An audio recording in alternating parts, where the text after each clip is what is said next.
Before beginning the story, I'd like to say a big thank you for visiting my new channel.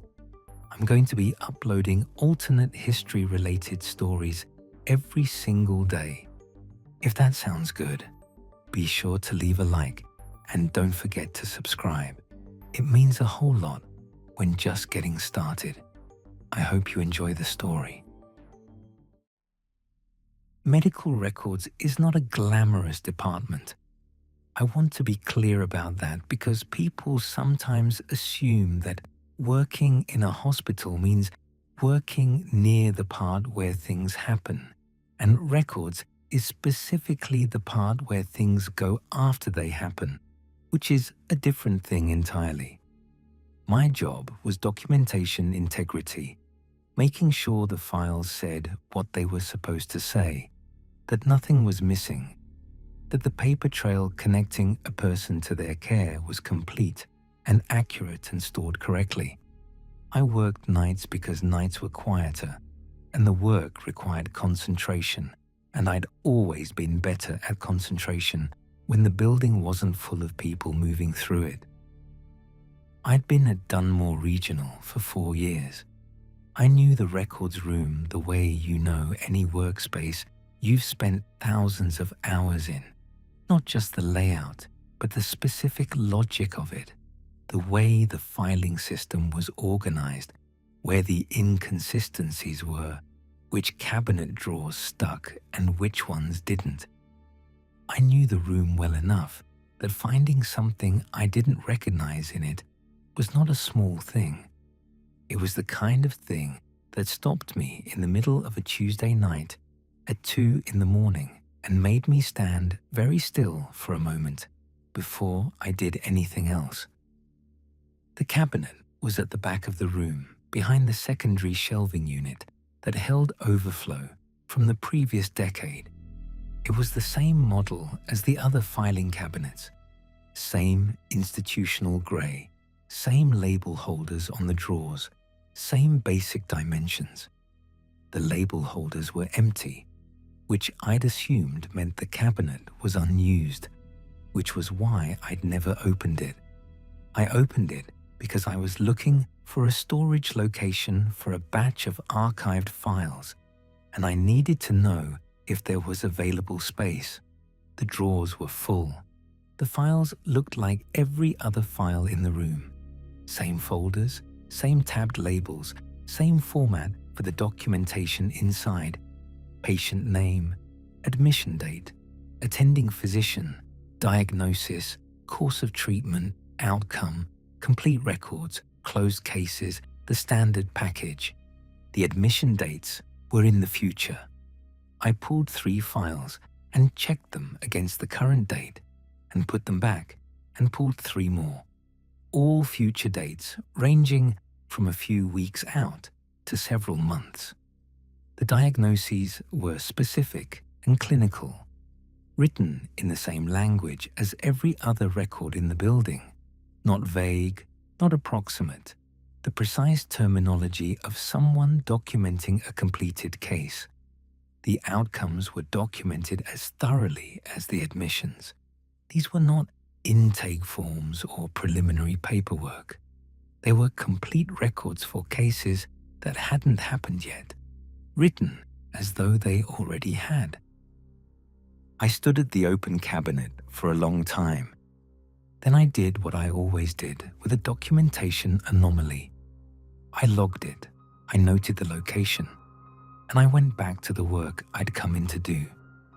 Not because I wasn't disturbed by it, because engaging with something I didn't understand at 2 in the morning without more information was not a productive use of time, and I had learned over 4 years of night shifts that most anomalies had explanations, and the explanations were almost always less interesting than the anomaly. I came back the next night with more time and a notepad and no particular expectation of what I'd find when I looked more carefully. The cabinet held approximately 200 files. The earliest future admission date was 11 days away. The furthest out was just under 8 months.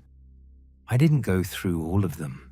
I sampled, the way you sample when you're trying to understand a system rather than catalog it. 15 files from different points in the date range, all of them complete, all of them specific. On the third night, I found a file with a name I recognized. Aldous Kern, 63, had been admitted 3 weeks ago for a cardiac monitoring situation that had resolved without incident. He was still in the building because his discharge had been delayed by a secondary concern. His attending wanted to observe before signing off.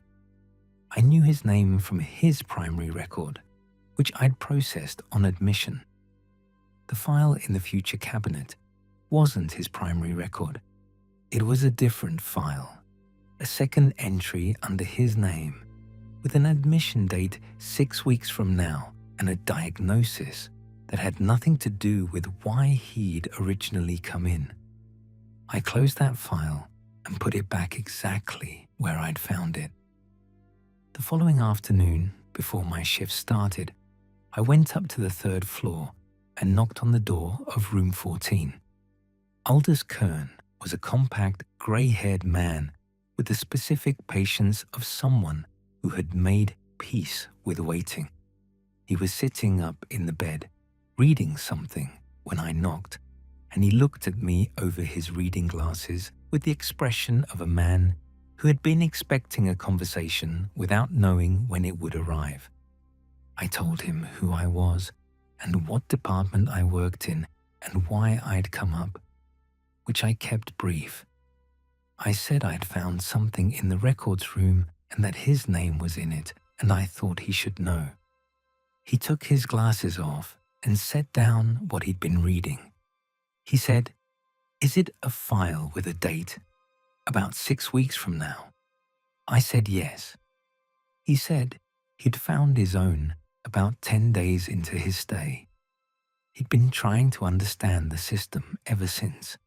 I pulled the chair from the corner of the room and sat down, and we talked for 2 hours. Aldous had been an administrator before he retired, not medical, municipal, the kind of work that was also organized around documentation and what the paperwork said versus what was actually happening on the ground. He'd spent 10 days thinking about the cabinet with the systematic attention of someone who'd spent a career in systems, and he'd worked out several things that I hadn't yet. He said the files weren't predictions. He'd started with that assumption and moved away from it. A prediction was a probability, an estimate, an informed guess about what might happen. These files weren't written in the language of probability. They were written in the same language as closed cases because they were treated as closed cases. Something in the hospital's administrative logic had already processed them. I asked him what he thought that meant. He said he thought the file came before the patient, that the record wasn't documenting something that was going to happen, but was in some way the mechanism by which it happened, that the paperwork wasn't following the event. The event was following the paperwork. I said that was a significant thing to conclude. He said he'd had 10 days in a hospital bed and not much else to work with. He said he could be wrong. He said he didn't think he was wrong. I asked about the figure he'd mentioned when he first brought up the cabinet. He'd said he'd come to understand the system ever since, which implied he'd had help understanding it, or at least had seen something that pointed in a direction. He said, "Has anyone been in the records room when you've been there at night?" I said not that I'd noticed. He said I should pay attention to the back of the room after midnight. I saw the registrar for the first time on a Thursday night, 4 days after my conversation with Aldous. It was just past 1 in the morning and the records room was quiet. and I was working through a backlog of discharge paperwork at the main desk when I became aware of movement in the back of the room. Not sudden movement, gradual, the kind that registers in peripheral vision before it registers as a specific thing. A figure in dark formal clothing was moving through the secondary shelving, unhurried, with the ease of someone navigating a familiar space in the dark. It went to the back cabinet, the one I'd found, and opened a drawer and removed a file and carried it to the small table in the back corner and opened it and began working through it with the focused attention of someone conducting a review. I sat at the main desk and watched and did not move for a long moment. Then I stood up and walked to the back of the room. The registrar looked up when I approached. It was formally dressed in a way that didn't quite match the current decade. Not dramatically old-fashioned, just slightly off in the way that the service elevator's attendant had been slightly off.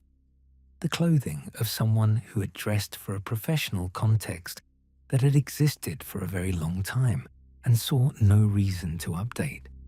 Its face was unremarkable in the specific way of someone whose job required them to be easy to interact with without being memorable. It looked at me with the neutral attentiveness of a colleague encountered during a late shift. It said good evening and asked if I needed anything. I said I had some questions about the cabinet. It said, of course, and set down the file it had been reviewing and waited. I asked what the cabinet was. It said it was the prospective admissions file and that it held records for cases currently in pre-admission processing. I asked what pre-admission processing meant in this context. It said it was the administrative stage prior to patient arrival, during which the case documentation was prepared and the record was established. I asked who prepared the documentation. It said that was the function of the registrar's office and that the preparation preceded admission as a standard procedural requirement. I asked how the documentation could be complete, including diagnosis and outcome, before the patient had been seen.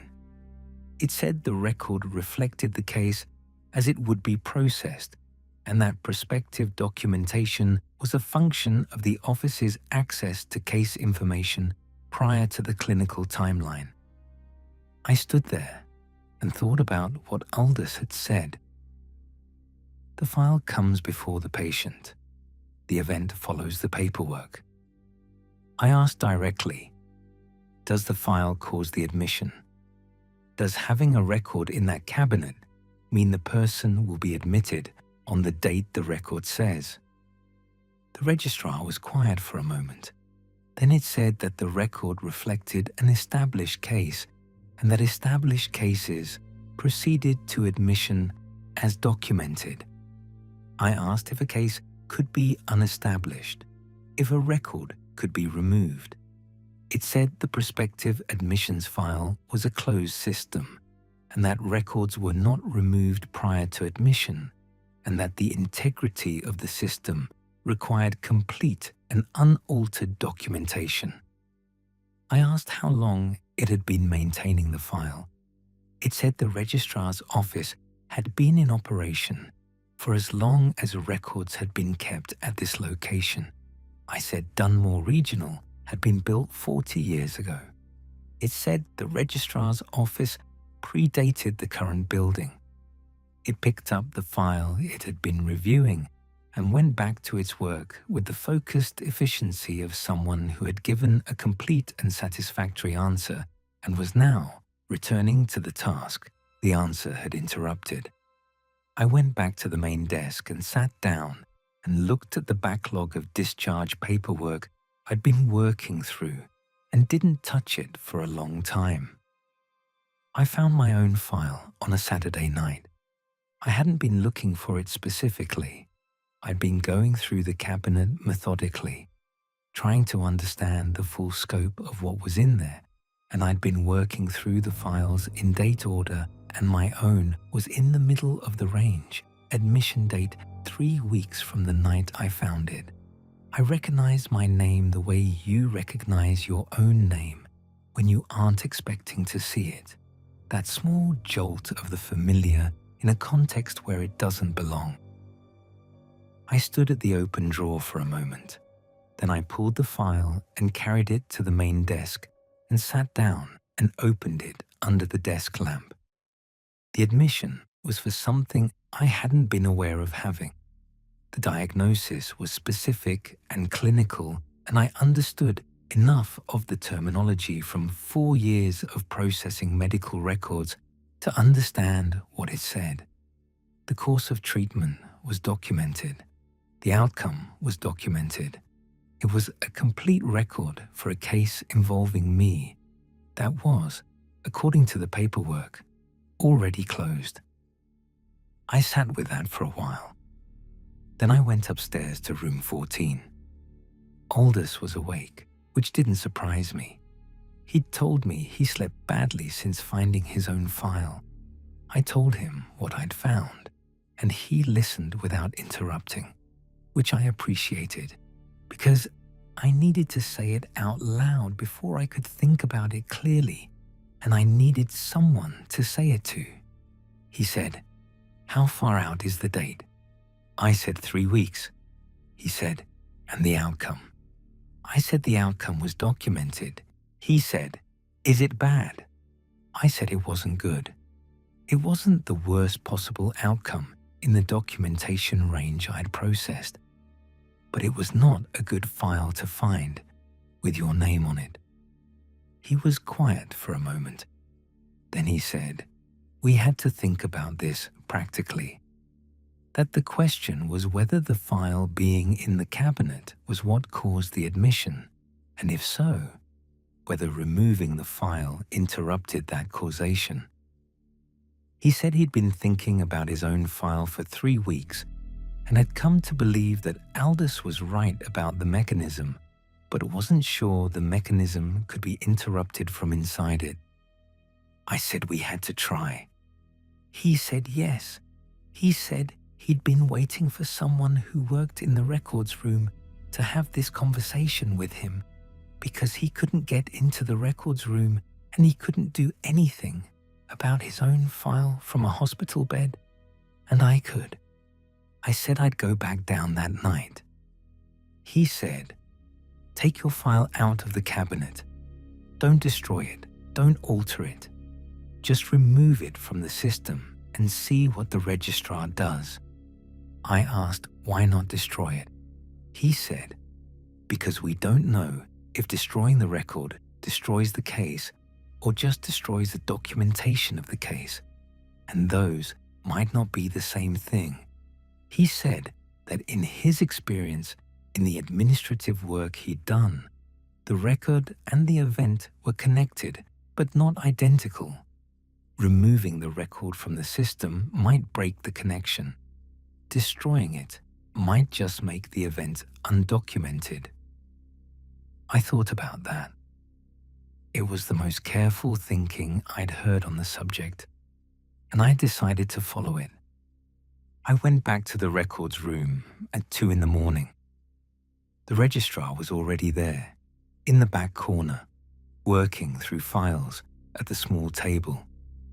It did not look up when I came in. I went to the main desk and sat down and watched it for a few minutes, thinking about what I was going to do. Then I went to the back cabinet and opened the drawer and found my file. I pulled it out. I carried it to the main desk and put it in the bottom drawer with the archive materials I'd been processing, beneath a stack of folders that had been there for weeks. Not destroyed, not altered, removed from the prospective admissions file and placed somewhere else in the building's administrative system. The registrar looked up. It looked at me with the same neutral attentiveness it always had, and then It looked at the cabinet and then back at me. It set down the file it had been working on. It said that the prospective admissions file required complete documentation and that records were not to be removed prior to admission. I said I understood. It said that incomplete files created administrative gaps and that administrative gaps affected the integrity of the case record. I said I understood that too. It said the record would need to be returned to the file. I said I was a medical records coordinator and the file was in the building's record system and its location was documented. The registrar looked at me for a long moment. It had the expression of something encountering an argument it hadn't encountered before, not because the argument was particularly strong, but because the system it operated within didn't have a protocol for it. It said the record should be returned to the prospective admissions file at the earliest opportunity. I said I would review the relevant procedures and take appropriate action. It held my gaze for a moment longer. Then it picked up the file it had been working on and went back to its review, and I went back to the main desk and sat there until my shift ended. The 3 weeks passed. I went to work every night and I processed the paperwork, and I kept track of the drawer where my file was sitting, and I watched the admission date approach the way you watch a thing on the horizon when you don't know yet whether it's moving toward you or whether you're moving toward it. Aldous was discharged in the 2nd week, his secondary concern resolved, which meant his original file had closed on schedule. His future file was still in the cabinet when I checked. The date on it was still 2 weeks away. He called me 3 days before his future admission date. He said he'd been feeling something he wanted to have looked at. He said he thought he was going to come in regardless, and that if the file was in the cabinet, he'd rather it be documented than not, and he had asked what I thought. I said I thought he should come in if something felt wrong. He said, "Is my file still there?" I said yes. He said, "Then it doesn't matter what I do." He said it without bitterness. He said he'd had 3 weeks to sit with that conclusion, and he thought it was probably right, that the file being in the system was the event in some fundamental way, and whether or not the documentation existed was a different question from whether the event would occur. He said, "What about yours?" I said the date had passed 4 days ago. He said, "And?" I said I was fine. I said I hadn't been admitted. The date had come and gone, and I was still working my shift, and the diagnosis in the file had not materialized, at least not in any way I was aware of. He was quiet for a moment. Then he said that was interesting. He said he'd genuinely thought it wouldn't work. I said I wasn't sure it had worked. I said I didn't know that if removing the file had interrupted the mechanism, or if the mechanism had simply been wrong about me, which was also a possibility. He said, "Do you still have the file?" I said yes. He said, "Don't put it back." I said I had no intention of putting it back. He came in 2 days later, 2 days before the date on his future file. His chart moved through the system the way charts moved, the normal way, the documented way. I processed the paperwork at my desk and tracked it through admissions, and I did not look at the future file cabinet more than I had to. The registrar stopped acknowledging me after the night I moved the file. It came in on its usual schedule, worked through the cabinet, conducted its reviews, and acted as though I were a piece of furniture. Not hostile. The registrar didn't have hostility available to it. just absent of the collegial acknowledgement it had extended before. I had stepped outside the protocol, and the protocol didn't have a category for me anymore, which meant I didn't register in the way that things registering required a category. That was fine with me. I kept my file in the bottom drawer, and I checked it was still there every shift, and I did not put it back. The registrar worked around me. The hospital ran its regular business, and the patients came and went, and the documentation followed them the way documentation was supposed to, after the fact, describing what had happened rather than the other way around. Aldous was discharged after a week, his case resolved, his chart closed on the date the future file had said it would be. I processed his discharge paperwork and filed it in the correct location and marked the case complete. His future file was still in the cabinet. I checked. I left it there. I didn't know what removing it would do at this point, and I had learned in 4 years of medical records that the correct thing to do with a document you didn't fully understand was to leave it where it was until you did. I still work nights at Dunmore Regional. The future file cabinet is still in the back of the records room, and the registrar still comes in after midnight to maintain it. I've stopped trying to understand the full scope of what's in there because I've decided that knowing isn't the same as being able to do anything about it, and I've learned to be careful about the distinction between those two things. My file is in the bottom drawer. I check it at the start of every shift. It's still there. The admission date on it is 3 weeks in the past now, and the case it documents has not occurred, which I take as evidence of something without being certain of what.